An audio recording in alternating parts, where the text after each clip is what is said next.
And welcome to the Extra on KRDO News Radio, the show that connects you with the topics and issues and people that are important to you. Very popular person, very important topic. Joining us today, Catherine Hammond, Hammond Law Group. And we had to carry over, Catherine, from the last show, or the last time you were here, to today, because we were talking about overlooked items in estate planning. And we got to there, and we still have to there, and there to go, don't we? Yes, which means there are a lot of things people overlook when they even the people who start to do their estate planning, which is not the majority of people. When they do their estate planning, there are still a lot of things that they miss. Absolutely. So why don't we start with just a recap of what we covered? And you can always, by the way, catch what we talked about on the website, krdo.com, and then go to the radio page, click on podcast, and you can type in and look for Catherine. And we go into details about the first 5 items that we covered, overlooked items in estate planning, always on the podcast. But let's do a quick recap of everything that we talked about. Okay. So what was the number one most overlooked asset? Well, it's hard to choose which one is the most overlooked, Okay. but maybe one of the most important these days, because of how our world has changed, is digital assets. So there are a variety of different types of digital assets, access to bank accounts, social media, cryptocurrency, all those kinds of things. So one of the most overlooked. Pets is another one, which is surprising to me. We are both pet parents. Yes, near and dear to your heart. Absolutely. But pets apparently are overlooked a lot, and then the pets end up in shelters or right, and someplace they're not else. the cute little puppies or kittens that everybody wants to adopt, and so they are the ones who are most often euthanized. And you Right. don't want your beloved family member, if you're hit by a bus, to be euthanized. Right. Yeah, end up at a shelter because none of the family members can take them. And Right. so work on that one. Okay, personal property. So let's define that a little bit. I mean, there's personal property, but do we need to get more specific in personal property? Yeah, personal property is all the stuff that has an emotional value to you. So in my house, I've thought about this lately. Like my girls, I can't imagine them fighting over anything. But I did have a thought a couple of weeks ago. I took them on a cruise years ago, took every penny I had ever had when Kayla graduated high school, and took them on a cruise. And we were in the Mediterranean. Right. And so we went to Italy and Greece and Turkey. And we ended up in this funny little Turkish rug presentation. And I paid a ridiculous amount of money for a very small little decorative rug. Right. And, you're in the moment, you spend a lot of money. And it was so funny. The girls were caught up in that. And then afterwards, we all 3 looked at each other and said, oh my gosh, what was that? But it had 3 symbols on it that we thought represented the 3 of us. I was a single mom. And I did look at that a couple of weeks ago, and I thought, I wonder if there would be any weird feelings, because there's such about a story that rug. with it. Yeah. Right, when I get hit by a bus. And so having some sort of a plan for who is going to receive the items in your family that might have some emotional value, because that's more likely to bring family division than $10,000 in a bank account. Right. So having a plan, even if it is, okay, you can trade off. One of you gets the rug for a year, the other one gets it for the next year. Something like that, having a plan. And we talked through last time a whole bunch of ways to address personal property. And you're right. I think you're right. I think it can cause more distress in a family than the large bank account. Right. I mean, seen it happen. Yep. Okay, healthcare wishes. And we have talked about this in numerous ways, Catherine. But again, it gets overlooked all the time. Yeah. And getting detailed about healthcare wishes, not just if I'm in a coma, do you keep me alive or not? But there are so many little decisions, and making sure you have somebody named to make all the decisions who really understands what quality of life means to you. Right. And like you said, be very specific. If Yes. this, then this, if this, then this, and having all the Yep. paperwork ready Exactly. to go and make sure the right people have it, right? That's the key. Yeah. 'Cause you can fill out all the great paperwork and have it in your safe deposit box. if nobody else knows where it is or has access to it, does you no good. Right. It does no good. And then finally, we covered and again, you can go back and listen to the other show on the podcast, but businesses. And we talked about a friend of yours that, recently diagnosed with an incurable disease. Right. And there was a struggle there between, okay, what do I do with my business?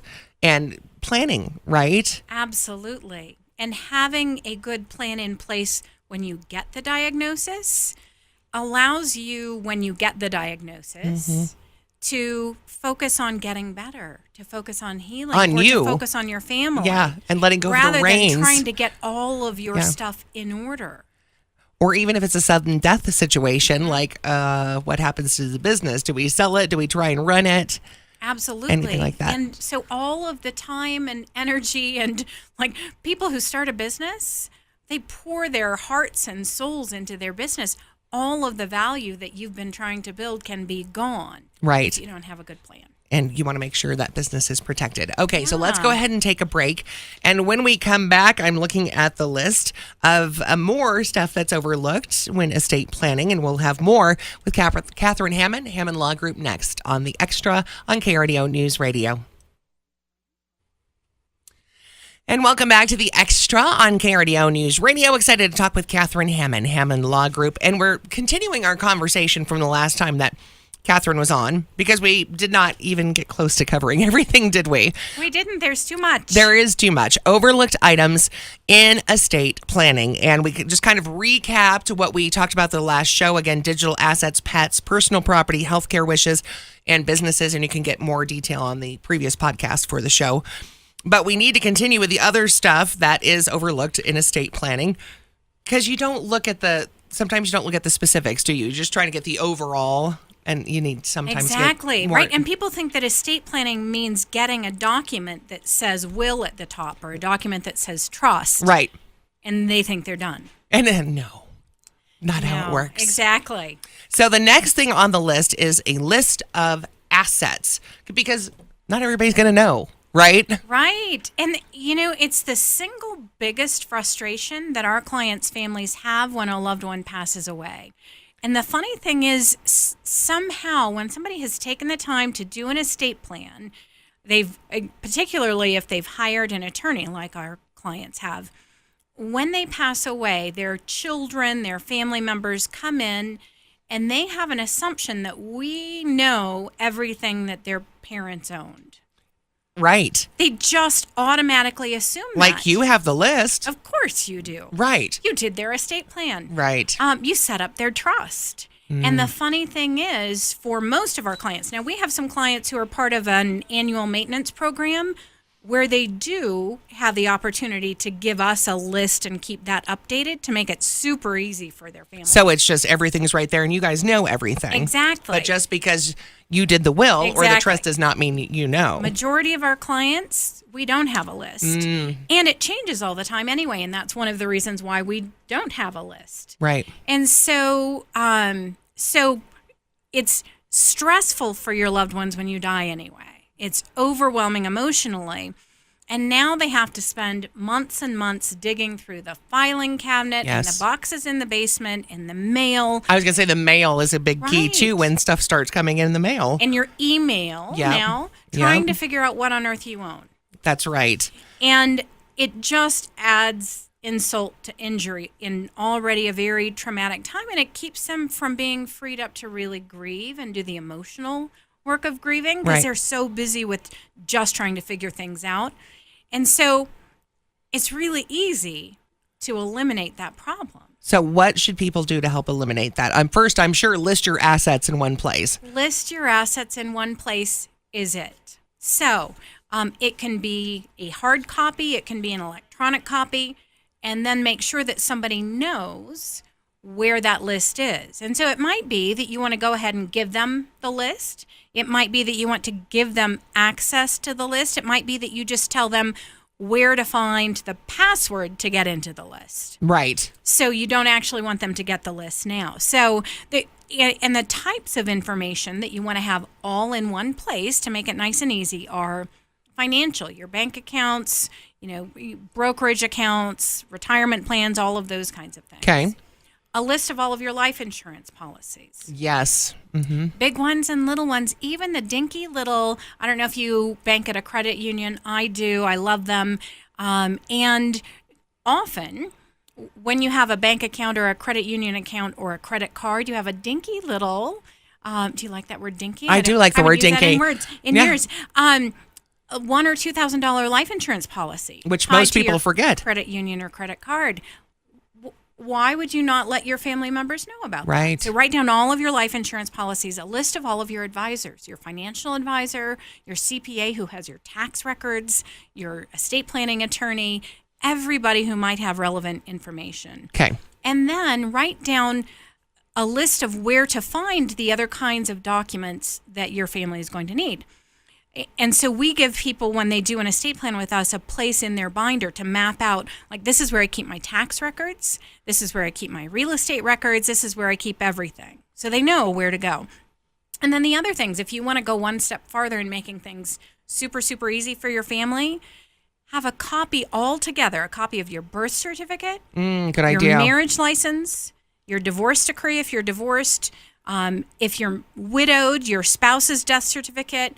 If you're not native to the United States, your paperwork there, your passport, your driver's license, and really, really important, we have so many fabulous people who serve our country in the military. Yes.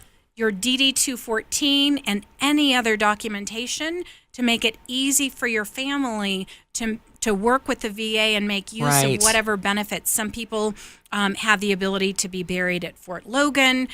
Some people have other benefits. And so that paperwork, extremely helpful. So make sure you, like you said, have a location, have a list where everything Yep. is, and figure out how you want them to access that and when. Yep. And keep it updated Yes. every year. Because, and that's the one thing is, I was thinking about this the other day, Catherine. I was like going through bills, I was going through accounts, right? Mm-hmm. Doing a check, and I was like, oh, why do I even have that? Right? It's not even active anymore. I Right. need to close that account Right. or whatever. Or am I Things going change to all the time? So yeah, keep it updated. I recommend to people every year on April 15th, you're thinking about money. Put that on your calendar as the day to update your financial list. Perfect idea. I love it.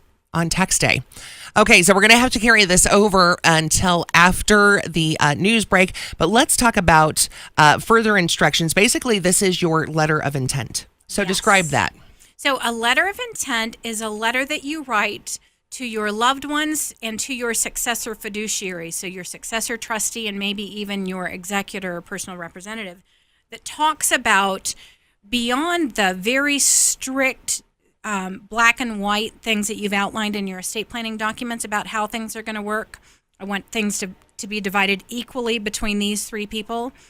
A little bit more in terms of your wishes and values behind that. So we're going to get into details about the letter of intent and a lot more when we come back with Catherine Hammond, Hammond Law Group, next on The Extra on KRDO News Radio. And welcome back to The Extra on KRDO News Radio, where we're talking with Catherine Hammond, Hammond Law Group, and we're continuing our discussion on overlooked items in estate planning. Again, you can hear the first show on the podcast. Just go to krdo.com, look under the radio tab, and search for Catherine, or The Extra. Just go to my page, and you can scroll down there, and you can see it on the podcast. And so we're finishing up that because there was so much stuff that we still needed to talk about. And before we went to break, we were talking about the letter of intent, and as you were explaining, and we're going to get into more details now, Catherine, it's more than just, hey, here's my will, have a nice day. It is your actual intent. Here's what's to happen with this, that. Exactly. And so sometimes I have clients who have very specific ideas about, when I die, I want my house to be immediately sold, and I want the proceeds to be used in this way. Okay. However, the real estate market might be great today, but if the real estate market has just tanked the day before you die, you don't want to put something into your estate planning documents that requires that everything be liquidated immediately, because then we're forced to sell in a bad market. Uh-oh. So there are all kinds of different situations where you might have wishes. And sometimes there's a family cabin. I want it to be kept in the family, or I want the timeshare to be kept in the family. What if the kids don't want it? Right. And so you Yeah. give your trustee flexibility to deal with things based on your values. Another big area is for minor children. If you have children or children of any age who you don't want to receive their full inheritance all in one big fat check when you die. So let's say, you have $1 million in retirement plans and life insurance and real estate, and you die, and you have 2 kids, $500,000 to each of them is a really big, overwhelming chunk. Even if your kids are 20 or 25, you may not want them to get that all at once. So putting in some sort of a standard for how your trustee is going to make distributions is important in the document itself. Okay. So if you're doing a trust, you would say, give my kids whatever they need for their health, education, maintenance, and support from the time that I die until they reach age 35. And then when they're 35, give them the rest of whatever there is. I'm assuming they're ready to use it. Okay. So we put some basic outline in the documents themselves. However, there's a lot of time that your trustee is going to need to make decisions about what money to give them and what money not to give them. Let's say that child comes to you and you're the trustee and says, I just have this really crummy car. I'm so embarrassed. And it just died. Right. Yeah. And so I need you to buy me a Porsche, or I need you to buy me a Maserati. Oh. Right. Right.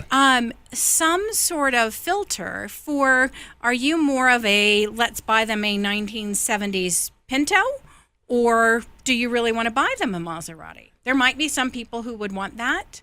That's not my style. I would want my kids to have a reliable vehicle to get to and from work and to carry their kids around. Right.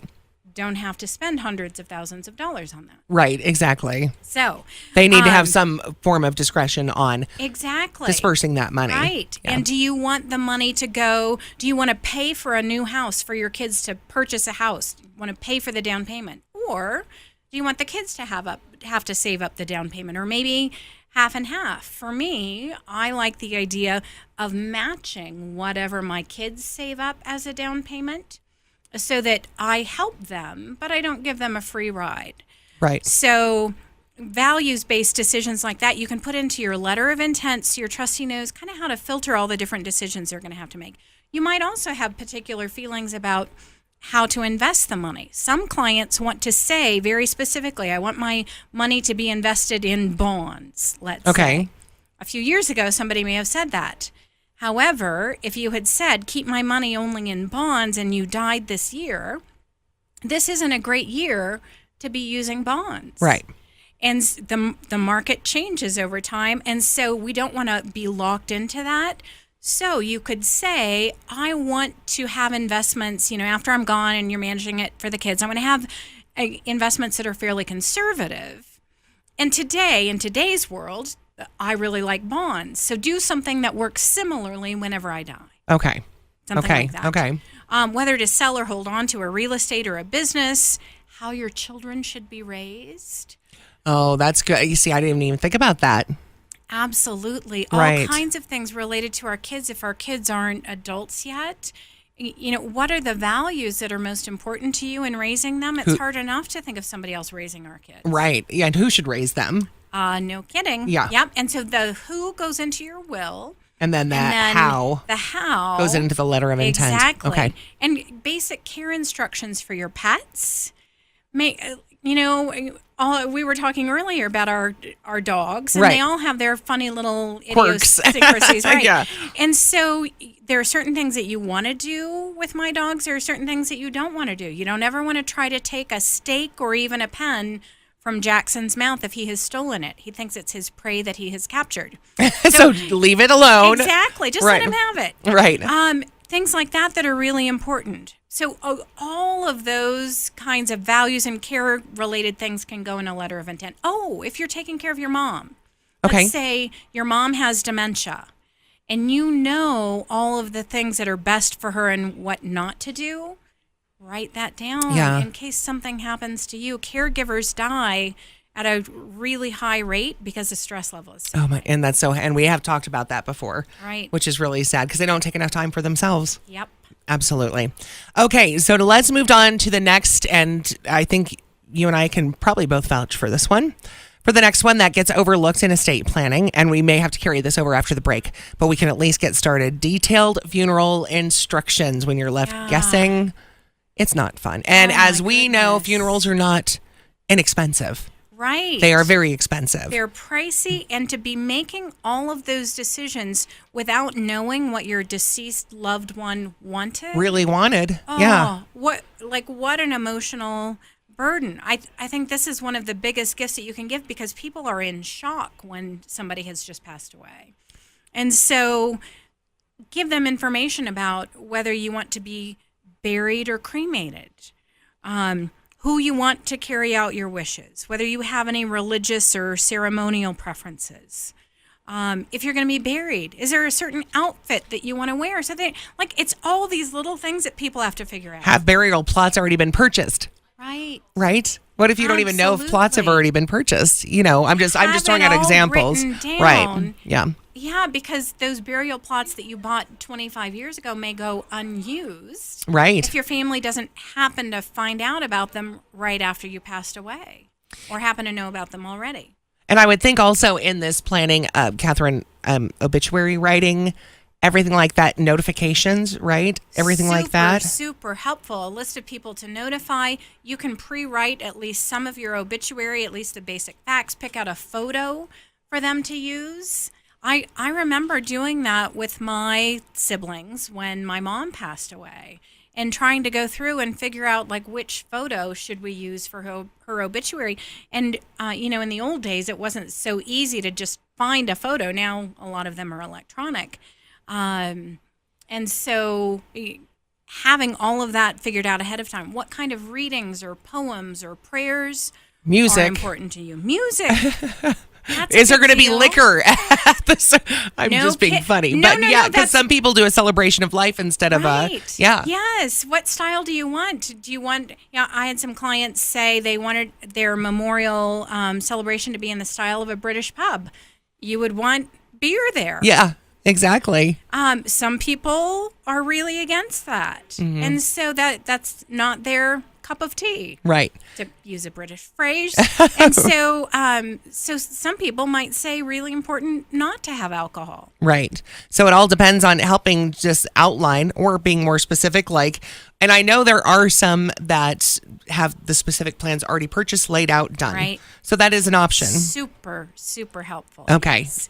And then for the obituary and for the other benefits, again, making sure that you have your military service records, your DD-214, anything else that might be relevant Yes. if you have been given a disability rating, all of those things.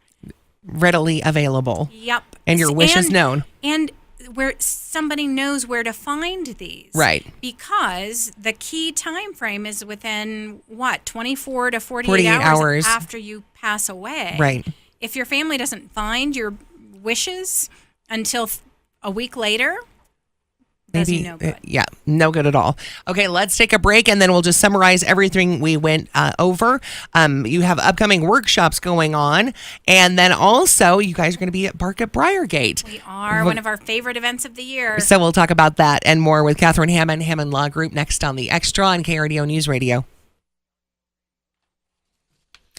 And welcome back to The Extra on KRDO News Radio. We're talking with Catherine Hammond, Hammond Law Group, and the last couple of shows with Catherine, we've been talking about the overlooked stuff with estate planning, and clearly if it took 2 shows, that means there's a lot. That's right. And it's still not even everything. And it's still not even These everything. are just the most commonly overlooked. Exactly. So again, if you want to hear the first show, just go to KRDO.com, click on radio, go to the podcast, and you can click on my podcast page there and search for Catherine, and you'll find that first kind of section of most overlooked. And kind of just in summary, Catherine, and looking at everything that is most overlooked, and you and I, we always talk about our experiences and everything. We've both been there, done it. And it's like, how do you highly encourage somebody to you really do this for your family, for yourself? Right. It's a difficult thing because, nobody needs to do estate planning. Nobody has to do estate planning. It's a choice. Right. It's a question of whether it aligns with your values. Right. And it's a question of how much you've seen what it does to a family not to have a good plan in place, and how much you care about not doing that to your family. Right. Exactly. But it's optional. It is optional.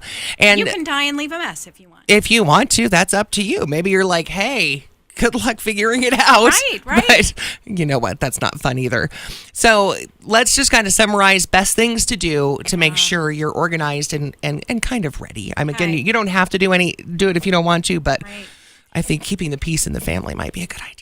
I think the most important principle for people to understand is that estate planning is not just about the documents. Right. The document that says will, the document that says power of attorney, the document that says living trust.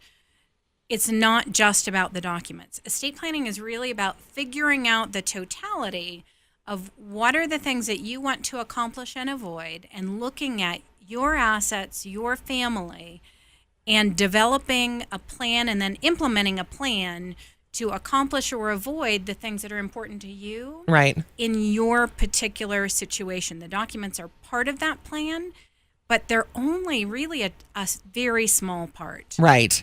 Absolutely. And like you said, small part of the whole thing. But there's always help in figuring this out. This is Right. why you are here. Other Exactly. estate planning attorneys are here. We estate planning attorneys do this all day, every day. And so work with an attorney who can help you figure out all the things that you don't know. There are a lot of things in life that I would just never try to build my own car or fix my own car if it had a complicated issue. Right. I would certainly never try to do a medical procedure to myself. There are people who do this all day, every day, who have a lot of training and a lot of experience and know what can go wrong. Right. So that they can help you avoid those pitfalls. Yeah. Call an estate planning attorney. Absolutely. And again, if you don't have to, but Right, exactly. why not? Yeah. Why not? And I think the number one thing, and we kind of talked about this, you and I did off the air, is why don't people do it? I think it's the fear, right? Right. The fear of the unknown, the fear of death. Here's one thing we Yeah. all have in common. We're all going to die. Right. No kidding. Yeah. And a good chunk of us are going to become disabled Mm-hmm. on the way to dying. Right. Good idea. Good plan to get planned. Right. Okay. So you do have upcoming workshops, and this is always very helpful if you are in the starting stages of estate planning, right? That start with the workshops. Exactly. Okay. It's a great place to come just get basic information in a very non-threatening environment. Okay. So we have public workshops coming up on Wednesday, July 25 at 2 o'clock in the afternoon and 6:30 p.m. and then Saturday, July 28th at 10 o'clock in the morning. You can find out more about our workshops or get registered by calling our office at 719-520-1474, or you can go to our website, which is coloradoestateplan.com. And you also have our previous talks on there. You have a whole Get Educated do, section yes. on the website. Yes, Thanks if for you go- including our conversations in that. That's Oh my so gosh, fun. my conversations with you are some of my favorite conversations. Vice to me. versa. So, coloradoestateplan.com/get-educated Okay. is where we have my conversations with you. That's and a few awesome. webinars too. So. Perfect. And then you guys are going to be at Bark Briargate, as we talked about. One of the most overlooked things is for kids. Yes, So, in don't estate forget planning, your beloved right? fur babies. Right. August 11th, 10 o'clock to 1 o'clock. And where is it at exactly? Bark It is Briargate. in the shops at Briargate, Okay. in the parking lot. And you're going to be out there saying hi and talking to everybody. Our team will be there. That's So, perfect. Yes, I don't think I get to personally be there this year. I'll be stopping by, but I don't get to be there the whole time. They're like, I'm right. kidding. They're like, we've got this handled. Yeah. It's all good, Catherine. It's one of our favorite things. Yeah, it's a fun event. Okay, Catherine, thank you so much. And again, the webinars coming up, the seminars, workshops, I'll get the word right one of these days. Wednesday, July 25th, two of them, 2 or 6:30, and then Saturday, July 28th at 10. Yep. Perfect. Thank you, Catherine. You're so welcome. Thanks for having us. Yes, and we'll talk with you next month. Okay. Thank you so much. And coming up tomorrow on the Extra, Karen Share is going to be here, how they help our community, how you can get involved, and a new, are you ready for this, volunteer program called Volunteer. So if you know me, beer involved, I'm there. So we'll talk with Karen Share of Southern Colorado tomorrow on the Extra on KRDO News Radio.